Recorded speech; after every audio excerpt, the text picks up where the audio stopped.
தமிழ்நாட்டில் தேர்தல் நடத்தக்கூடாது.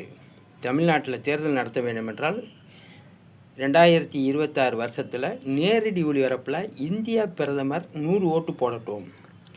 அவர் 100 ஓட்டு போடும்போது ஜெயபாண்டி சயின்டிஸ்ட்டு நேரடி ஒளிபரப்பில் ஓட்டு போடாமலே 70 ஓட்டில் வெற்றி பெற்று காமிக்கிறேன்.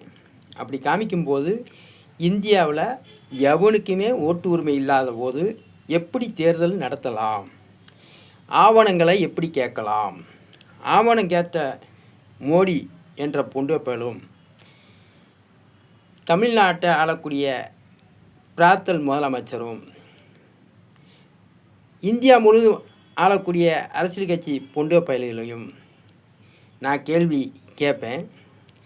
மோடி 100 ஓட்டு அரசியல் கட்சி சார்பில் அனைத்து இந்தியாவில் இருக்கிற அனைத்து அரசியல் கட்சி சார்பில் இந்தியா பிரதமர் 100 ஓட்டு போட்டான்.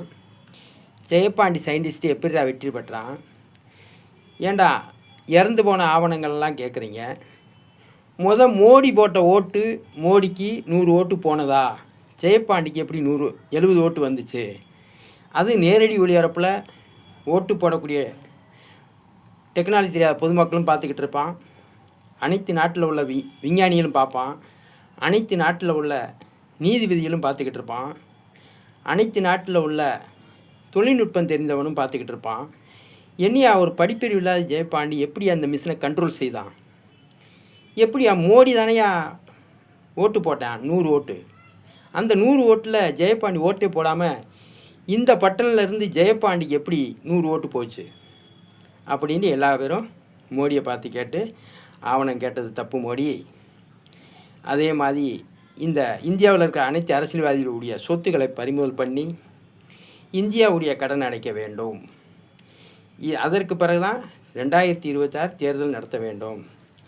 அப்படி உங்களுக்கு நடத்தணும்னு ஆசையாக இருந்தால் தமிழ்நாடு முழுவதும் தமிழ்நாட்டில் உள்ள அரசியல் கட்சியில் நிற்க போகிறவனும் புதுசாக வந்தவனும் ஏற்கனவே அங்கீகாரமாக இருக்கிறவனும் எல்லோரும் சேர்ந்து தமிழ்நாடு முழுவதும் படிக்கிற பிள்ளைகளுக்கு சம்பளத்தை கொடு, பீஸு வாங்காத சம்பளத்தை கொடுத்து 10, 11, 12 படித்தவங்களுக்கு தமிழ்நாடு முழுவதும் வேலைவாய்ப்பு எல்லா அரசியல் கட்சிக்காரனும் தமிழ்நாட்டில் சேர்ந்த போகிற வேலைவாய்ப்பை கொடுத்துட்டு படிக்கிற பிள்ளைக்கு சம்பளமும் கொடுத்துட்டு 2026 தேர்தலில் நீங்கள் நிற்கலாம், நடத்தலாம்.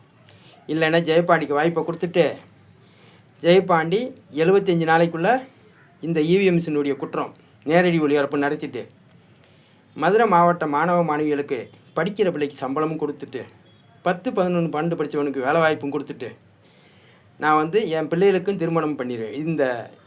இத்தனை வேலையும் ஒரே நபர் கட்டட தொழிலாளி வேலை பார்க்குறவன் ஜெயபாண்டி சயின்டிஸ்ட்டு எப்படி செய்வான்ற வேடிக்கை மட்டும் பாருங்கடா.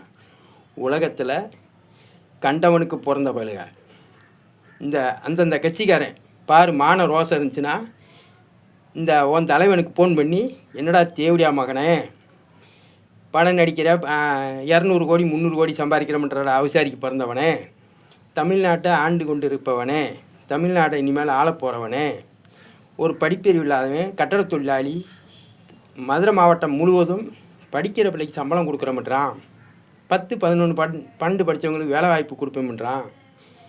நீங்கள் எல்லா கட்சிக்காரனும் ஒன்று சேர்ந்து 2026 தேர்தலுக்கு முன்னாடி இந்த ஜெயபாண்டி சொல்கிறது மாதிரி படிக்கிற பிள்ளைக்கு சம்பளமும் கொடுத்து 10, 11, 12 படித்தவங்களுக்கு வேலை வாய்ப்பும் கொடுத்துட்டு அப்புறம் தேர்தலை நடத்துங்க. இல்லை ஜெயபாண்டிக்கு அந்த வாய்ப்பை கொடுங்க என்று குரல் எழுப்பு. உன் தலைவன் மானமுள்ளவனாக இருந்தால் ஒரு தாய் தாப்புனுக்கு பிறந்திருந்தா, நீயும் தொண்டனாக இருக்கிறவனும் ஒரு தாய் தாப்புனுக்கு பிறந்திருந்தா உன் தலைவனை நீ கேட்கலன்னா யாரா கேட்பா? தேவடி அம்மகனே தொண்டர்களே கேளு, இல்லை எனக்கு அனுமதி கொடு, நான் நிரூபித்து காமிக்கிறேன். அப்படி நிரூபித்து காமிக்கலன்னா என் அனைத்து கண்டுபிடிப்பும் அரசாங்கத்துக்கு எழுதி தரேன். அதே மாதிரி 1 கோடி ரூபா அவதாரமும் தர்றேன். அதுக்கு குறித்து நான் மதுரை நீதிமன்றத்துக்கு லெட்ரு வேறு அனுப்பியிருக்கேன். அதனால் பிராத்தல் அரசியல் கட்சி தொண்டர்களும் பிராத்தல் வேலை செய்து பிழைக்கக்கூட தகுதி இல்லாத எச்சிக்கல்ல முதலமைச்சர் பிரதமர்களும் செருப்பாலே அடிச்சுட்டு இந்த வீடியோ தெளிவாக பாரு, எதுக்காக அடிச்சிருக்கேன்றது தெரியும். இந்த இந்தியா பிரதமர் இந்தியாவில் இருக்கிற அனைத்து அரசியல் கட்சி சார்பில் இந்தியா பிரதமர் 100 ஓட்டு பிஜேபிக்கு அவர் ஒரு ஆள் தான் போடுவார். நேரடி ஒளிபரப்பில் எல்லோரும் பார்த்துக்கிட்டு இருப்போம். என்னையா கிரிக்கெட் விளாட்ற மாதிரி காமிக்கிறாரு ஜெயபாண்டி. 100 ஓட்டு பிஜேபிக்கு அவரே கண்ட்ரோல் பட்டனை ஆன் செய்கிறாரு. மோடி அவரே ஓட்டு போடுற சுவிட்சையும் ஆன் செய்கிறாரு. ஆன் செய்துட்டு இவரே ஓட்டு போடும்போது 100 ஓட்டில் ஜெயபாண்டி சயின்டிஸ்ட்டு கண்ட்ரோல் பட்டனையும் ஆன் செய்யலை, ஓட்டு போடுற சுவிட்சையும் ஆன் செய்யலை. ஜெயபாண்டி எப்படி வெற்றி பெற்றான்? அப்போ ஜெயபாண்டியுடைய ஓட்டு 70 ஓட்டு யார் போட்டது? பிராத்தலுக்கார மோடி, நீ போட்ட 100 ஓட்டை எங்கடா தேவடியாளுக்கு பிறந்தவனே? நீ தாண்டா கண்ட்ரோல் பட்டனை ஆன் செய்த, நீ தாண்டா ஓட்டு போடுற சுவிட்சையும் ஆன் செய்த, நீ போட்ட 100 ஓட்டை எனக்கு எங்கடா காமிடா அப்படின்னு நேரடி ஒளிபரப்பில் எல்லா ஓட்டு போடக்கூடிய பொதுமக்களும், உலகத்தில் உள்ள அனைத்து நீதிபதிகளும், உலகத்தில் உள்ள அனைத்து வழக்கறிஞர்களும், உலகத்தில் உள்ள அனைத்து தொழிலதிபர்களும், உலகத்தில் உள்ள அனைத்து தொழில்நுட்பம் தெரிந்தவர்களும், விஞ்ஞானிகளும் கேள்வி கேட்க ஆரம்பித்து விடுவார்கள். உலகத்திலேயே முதல் முறையாக நடக்க போகிறது மதுரையில். எல்லா நாட்டு விஞ்ஞானிகளும் கலந்துக்கிறனாலும் அந்தந்த நாட்டில் இருந்தாலும் பார்ப்பதற்காவதும் இந்த நேரடி ஒளிபரப்பு வழிவகுக்கும். இந்த நேரடி ஒளிபரப்பு நடத்தாமல் தமிழ்நாட்டில் தேர்தல் நடத்தக்கூடாது என்றதை குறித்து ஜெயம் 1 மதுரை நீதிமன்றத்துக்கு நேரடி ஒளிபரப்ப வேண்டும். இந்தியா பிரதமர் 100 ஓட்டு போட வேண்டும். அதில் ஜெயபாண்டி சயின்டிஸ்ட்டு எந்த விதமான சாஃப்ட்வேரும் உயரிய சாஃப்ட்வேரை யூஸ் பண்ணாமல் இந்த மிஷினை கண்ட்ரோல் செய்ய முடியும். இதை நிரூபித்து காமிக்கிறேன். என்னுடைய 20 கேள்விக்கும் 24 ப்ராக்டிக்கலுக்கும் உலக விஞ்ஞானிகள் இந்த மாதிரி ஆயுதத்தை தூக்கி தராங்கல்ல, இந்த விஞ்ஞானிகள் பதில் சொல்லட்டும்.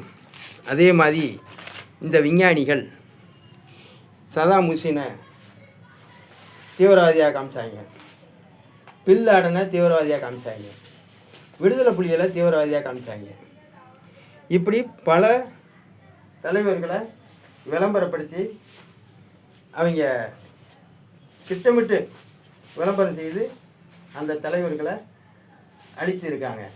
அதனால் இதில் நான் சொல்லக்கூடிய விஷயம், ஆயுதத்தை தூக்குவது வல்லரசு இல்லடா, தேவடியாளுக்கு பிறந்தவங்களா? உன் ஆயுதத்தை ஒரு சின்ன பிள்ளைகிட்ட கொடுத்து இந்த சுவிட்சை ஆன் செய்யுன்னா ஆன் செய்டுவாங்க, ஆன் பண்ணிடுவாங்க. நீ ஆம்பளையாக இருந்தால் வல்லரசு நாட்டுக்காரன் பிரதமர் WW மாதிரி 2 பேரும் குத்து சண்டை போடுவாங்க. அப்படின்னு நடத்துங்க ஆம்பளை வேற மாதிரி இல்லையா?